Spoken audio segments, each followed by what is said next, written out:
Құбыжықтар корпорациясы. Бұл жаңа мыңжылдықтың басы болды. Келісіңіз, басталуы әдемі. Бұл мультфильмде бүкіл планетадағы көрермен бағалаған көптеген революциялық күтпеген шешімдер болды.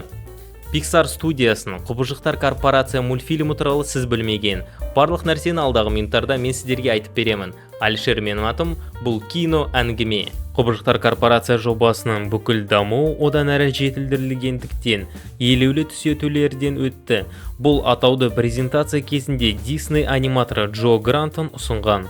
Оның шығу тегі классикалық гангстерлік кісі өлтіру корпорациясы фильміндегі сөз тіркес болды. Фильмінің өзі 1930 жылдары Нью-Йоркте болған нағыз қылмыс синдикатына негізделген. Соған қарамастан бұл атау сақталып белгілі бір белшеге айналды. Фильм ресми түрде шығарылғанға дейін 2 жылға жуық дайындық кезеңінде болды. Алдымен бұл продюсер Джо Лассетер колледжде жасаған қысқа метражды Құбыжықтар атты фильмі болды. Айтпақшы, өз жұмысы үшін тіпті студенттік Эммиді де алды. Мультфильм түнде жатын бөлмесінің жарығын өшіруден қорқатын кішкентай бала туралы болды. Өйткені көлеңкелер құбыжықтарға айналады. Сондықтан жарық сөніп қалған кезде құбыжықтар пайда болады. Ол қайтадан жарықты қосады. Бірақ бір күні ол жарық қосқышты тез шертіп бастағаны соншалық құбыжықтардың бірі жоғалып кете алмады. Енді ол баланың нақты әлемінде қалып қойды. Бір кезде бала да құбыжықта бір-бірінен қорқып, екеуі де жасырынып қалды. Біраз уақыттан кейін олар достасты, ал кішкентай бала өз бөлмесіндегі барлық құбыжықтармен дос болды.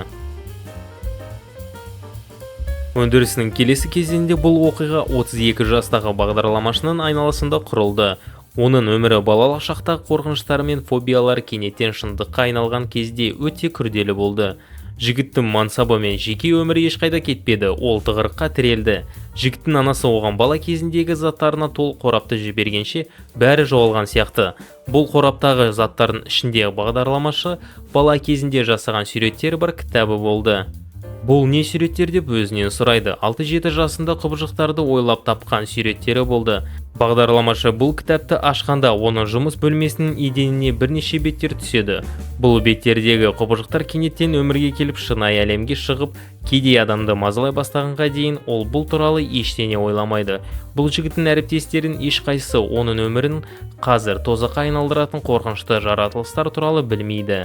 Уақыт өте келе фильмнің тарихы бұл құбыжықтар жай құбыжықтар емес, олар бағдарламашының балалық шақтағы қорқынышының нақты физикалық көрінісі болғанын ашады. Фобиялар бұл жігітті ересе кезінде де ұстай береді. Қорқынышты солай емес пе? Disney басшыларының фильмнің командасынан бір ғана қызметті сұрайды. Фильмнің ең қорқынышты элементін жеңілдетуді. Балалар кейіпкерден қорқып қалмау, әйтпесе жұмсақ ойыншықтарды сатып алмайды. Ақырында фильмнің басты кейіпкерлері осы сұранысты қанағаттандыру үшін осылай жасалған. Кинорежиссерлердің ең үлкен проблемаларының бірі құбыжықтардың балаларды қорқытуының себебін табу болды. Бір кездері олар тіпті құбыжықтарды балаларды қорқыту арқылы бір-бірін қызықтырады деген оймен түсіргісі келді. Будың дауысын шығарған Мэри Гибстің кішкентай болғаны сонша, ода мәтін болмады. Олар онымен ойнап сөйлесу үшін жазды. Оны дыбыс жазу студияларын құруға және оның жолдарын дауысқа салуға мәжбүрлеу қиын болды. Оның орнына команда оның артынан микрофонмен жүрді және кейінірек күтпеген сәтте айтқан сөздерін кесіп Будың жолдарын осылай жасады. Жалпы сіз түсінгендей мазасыз Мэри өзінің кейіпкерінен аз ерекшеленеді. Салли рөліне Билл Мюррей қаралды. Доктор фильмнің режиссері оған осы кейіпкердің дауысын ұсынуға шешім қабылдағанда, олар актермен ешқандай байланысқа түсе алмағанын және мұның оның теріс реакциясы деп түсінгенін айтты. Бір сәтте Салли өзінің соңғы дизайнын алған кезде дизайнерлер оны көзілдірікпен жасады. Бірақ оның көзінің көрінісін жақсырақ көрсету үшін көзілдірікті алынып тастады. Сонымен қатар Майк Рэндалдың көмекшісі болды. Оның есімі Нед болды. Сценарийдің басқа нұсқасында Салли Рэндалдың көмекшісі болды. Джордж Сандерсон 2-3-19 төтенше жағдайға байланысты идеямен үнемі ұсталып қалатын құбыжық фильмінің бастапқы тұжырымдамасында негізделген басты кейіпкері болу керек еді. Ағайындарынан жанжалдасып қалған жанжашыл қыз құбыжыққа оған қорқынышты болуды үйретуге бел буғанша ешкімді қорқыта алмайтын ебедейсіз, епсіз құбыжық туралы сценарий болды. Соңғы нұсқада Джордж тіпті түпнұсқа сценарийдегі түспен түрдегі құбыжық болып қала берді. 11 қыркүйек шабуылынан кейін фильм өндірісі қысқа уақытқа тоқтатылды. Фильм премьерасы алдында кинотеатрларға «Жұлдызды соғыстар 2 бөлім клондардың шабуылы» фильмнің алғашқы тизері фильмнен бұрын көрсетіледі деген жаңалықтар тарады. «Жұлдызды соғыстардың 100 жанкүйерлері тек тизерді көру үшін сеансқа билет төледі. Басты кейіпкерлерді дауыстаған Джон Гудман мен Билли Кристал бұл фильмге өз дауыстарын бірге жазды. Анимациялық фильмдер үшін бұл әдеттен тыс, өйткені актерлер көбінесе бір-бірлеп жұмыс істейді. Билли Кристалға бастапқыда ойыншықтар тарихындағы Баз Лайтердің рөлі ұсынылды, бірақ ол бас тартты. Кейінірек фильмнің өзін көргенінде өкінді, өйткені бұл оған керемет мүмкіндік болар еді. Билли Кристалға бастапқыда ойыншықтар тарихындағы Баз Лайтердің рөлі ұсынылды, бірақ ол бас тартты. Кейінірек фильмнің өзін көргеніне өкінді, өйткені бұл оған керемет мүмкіндік болар еді. Кейінірек оған болашақ Pixar жобаларының бірінде оның талантына бейімделген рөл уәде етілді. Кристал, фильміңіз үшін ең жақсысын жасаңыз, және жақсы нәрсе болған кезде мені ұмытпаңыз деп айтты. Кейінірек 90-шы жылдардың аяғы мен 2000-шы жылдардың басында Кристалдың әйеліне Джон Лассетер қоңырау шалып, күйеуіңіз үшін арман рөлі бар екенін айтты. Бұл Майк еді. Сценарийдің алғашқы нұсқаларында бұл 6 жаста еді, бірақ жазушылар оны одан да жас қылуды ұйғарды, өйткені бұл оны сәлеге көбірек тәуелді етеді. Фильмдегі будың барлық суреттері фильмде пайдалану үшін сканерленген, шынайы балалар суреттері болды. Саллидің айтуынша, күлкі айқайдан 10 есе күшті. Бұл фильмнің басында көрсетілген әлде қайда үлкен жанасар канистрлердің өлшемдерінен айқын көрінеді. Сонымен сілтемелер. Рэндалл пайда болған фургонда алғаш рет сол Pixar'дың 98 жылғы Фликтің шытырман оқиғалары фильмінде пайда болды. Салли бұмен қоштасқалы жатқанда ол онымен ойнауға тырысады. Сол кезде ол оған Немо қуыршағын береді. Бұл іс жүзінде мультфильм кейіпкерлерінің Немоны іздеуге алғашқы көрінісі. Оны студия құбыжықтар корпорациясына дейін шығарған, бірақ жұмысты 2 жылдан кейін ғана аяқтаған. Мерлинді Годзилладағы мейрамхананың аспазшының артындағы портреттен байқауға болады, ал Рэндалл лақтырылған бөлменің қабырғасында Немо өлілі тұр. Айтпақшы, бұл Саллиге ойыншықтар хикаясы 2 фильмдегі алғаш рет пайда болған ковбой Джесси қуыршағын және кіші люкс фильмінен алынған Pixar добын береді. Құбыжықтар корпорациясында Диснейлендтің ретро плакаттары бар.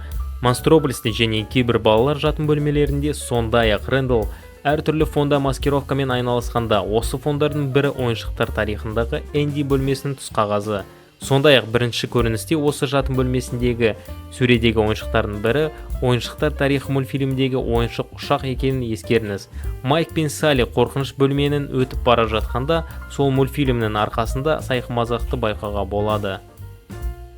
Құбыжықтар корпорациясындағы есікті басқару пультінде Фист деп белгіленген түйме бар. Фильм түсірілген кезде Фист Physics Tool күрделі физикалық модельдерді шынайы өңдеу үшін Pixar Animation Studio әзірленген соңғы бағдарламалық құрал болды. Фильмде ол Саллидің жүні мен будың киімі үшін қолданылған. Қашықтан басқару пультінде тағы бір түйме бар. iCat бұл Inverse Kinematics Tool деп аталатын Pixar бағдарламалық өнімі. Түпнұсқада қар адамы Гималай ауылының балаларын бұзақылар, анасының ұлдары, жартастарға өрмелейтін балалар деп сипаттайды. Бұл ескі Armor Hodder джинглінен алынған көшірме. Соңғы эпизодта құбыжықтар қорқытып айқалаудың орнына балаларды күлдіргенде бір құбыжықты көруге болады. Қолында балға мен қарбыз бар. Бұл әзіл қалжыңды танымал еткен әзілкеш Галхерге деген нақты құрмет. Майк пен Селия баратын мейрамхана бастапқыда Гарри Хаузен деп аталады. Орысша аудармасында бұл Годзилла деген ат. 1963 жылы эсонаргонавтар фильмі үшін қуыршақ анимация стиліндегі құбыжықтарды жасаған Рэй Гаррихаузенге құрмет.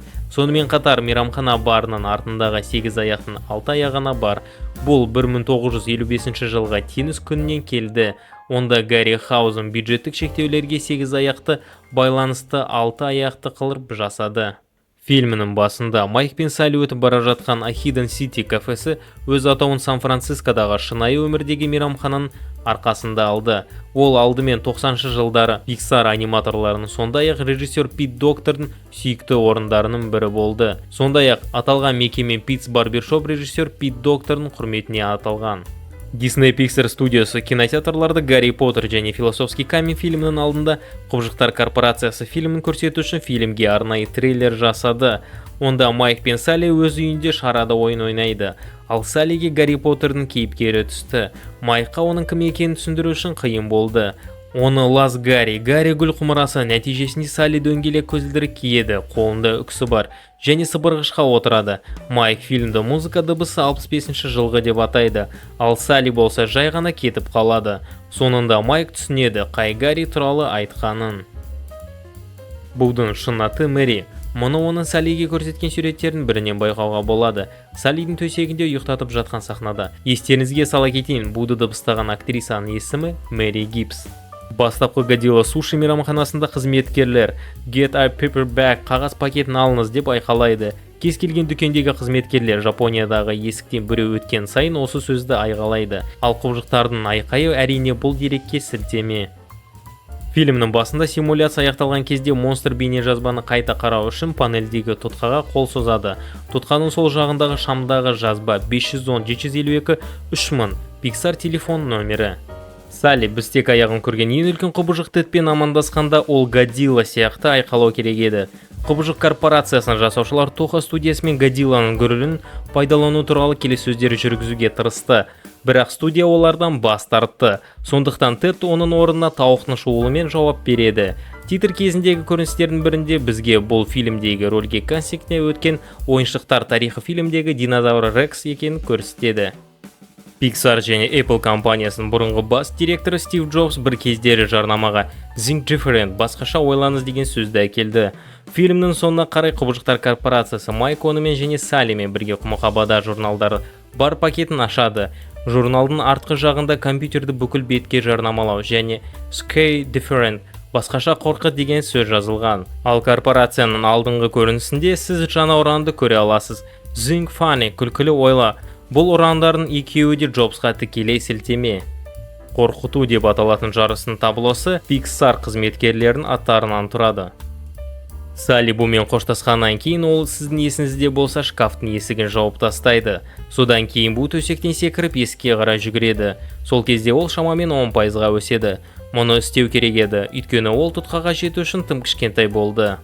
Бұл мультфильмнің ойынша графикалық тұрғыдан түсінікті, шын мәнінде революциялық болды. Мысалы, Саллидің бір кадрын өңдеу оны 2,5 миллионға жуық бөлек сызылған шаштарының арқасында 11-12 сағатты алды. Шаштың нақты саны 2,320,413. Аниматорлар алдымен Саллиге аяқтың орнына щупальца бергісі келді және оған көзілдірік кигізді, бірақ соңында оның аяғын қалдыру туралы шешім қабылданды. Өйткені көрермендер бетке қарағанда щупальцаларға көбірек көңіл бөлетінін белгілі болды. Сонымен қатар аниматорлар бір сәтте Майкты қолсыз еткісі келді. Боб Питерсон бұл фильмнің сюжеттік супервайзері. Уақытша Россың дауысы болды. Өндіріс кезінде бұл дауысты мұрындық дыбысы соншалықты сәтті нұсқасы болды. Ол фильмнің соңғы нұсқасында қалды. Саллидің пәтерінде үлкен креслосында құйрығын өткізетін тесік бар екенін байқаңыз. Сіз білмейтініңіз анық, сондықтан мен сізге айтайын. Салли буға тамақтандыратын жарнамадағы ингредиенттер тізімі келесідей: қан сорғыштары, желатин, жасанды хош иістер, жасанды бояғыштар, тұз, теңіз суы, сынап, барий, күкірт қышқылы, қорғасын, өт, көз жасындағы қан, мырыш оксиді, Д және Ф дәрумені, гүлдер, анимондар, аш-шаяндар, маржандар, планктон, өлімге әкелетін главбрюх және балғындық үшін кешкі ас уран. Селена дыбыстаған Дженнифер Тилли, Симпсон сериалының авторы Сэм Саймонға үйленді. Ол Pixar қызметкерлеріне оқыған сценарий туралы айтып берді. Симпсондар фильмінің режиссері анимациялық фильмге жазған. Сол режиссер Брэд Бёрд болатын, ал сценарий 3 жылдан кейін Pixar шығарған кереметтер мультфильміне арналған. Майктың жаңа көлігі деп аталатын қысқаметражды фильм бастапқыда құбыжықтар корпорациясының сахнасы болу керек еді, бірақ соңында бөлек шығарылды және кейіпкерлерін сөйлесетін алғашқы Pixar қысқаметражды фильмі болды. Негізгі антагонист кім? Рэндалл немесе мистер Ван Онок мырза туралы үнемі пікірталастар бар. Алайда фильмде Рэндалл бүкіл схеманы шебер ғана емес, сонымен қатар ол Ван Онок мырзаны компанияға пайда әкелу үшін оның қолбасшысы, яғни қылмыстың серіктесі болуға көндіргені көрсетілген. Сонымен қатар үлкен жасырын жоспарлары бар. Құпия. Құбыжықтар корпорациясы үздік түпнұсқа ән номинациясында Оскар алған алғашқы Pixar фильмі. Ол тағы 3 номинация бойынша ұсынылды. үздік анимациялық фильм, үздік түпнұсқалық музыка және үздік дыбыстық монтаж. Бірақ оларды Шрекке, Сақиналардың әміршісіне, Сақина серіктестігіне және Перл Харборға беріп қойды. Белгілі болғандай, фильмдегі Құбыжықтар корпорациясы шығарылғанға дейін және одан кейін бірнеше рет сотқа тартылды. Балалар әндерінің автор басқа компаниясының Pixarға қарсы сот ісін қозғап, компания өзі жазған өлеңнің идеяны ұрлады деп мәлімдеді. Фильмнің шығуына бір күн қалғанда кинотеатрларға түсуіне жол бермеу әрекетіне судья бұғаттады. Ол оларды ортақ ештеңесі жоқ екенін айтты. Фильм жарыққа шыққаннан кейін бір суретші оның суреттері Майк пен Саллидің кейіпкерлерінің дизайны арасындағы ұқсастықтарға байланысты сотқа берді, бірақ іс соттан тыс қаралды. Доктор фильмді оның отбасылық өмірінің метафорасы деп атады. Ол кезде оның бірінші баласы фильм түсіру жоспарланып жатқан кезде дүниеге келген. Әйелі оның жұмыста қанша уақыт өткізетініне алаңдады. Доктор оның прогресі Саллидің дамуын көрсететінін айтты. Алғашында жанны нәресте және оған күтім жасау міндеттері өте ауыр болды. Бірақ ол тапсырманы орындауға бейімделген кезде нәресте оған жұмысынан гөрі маңыздырақ бола бастады. Құбыжықтар корпорациясы бұған дейін түсірілген ең көп табыс әкелген анимациялық фильм болды. Бюджеті небәрі $115 миллион құрайтын лента прокатта $528 миллион жинады. Осындай міне оқиға.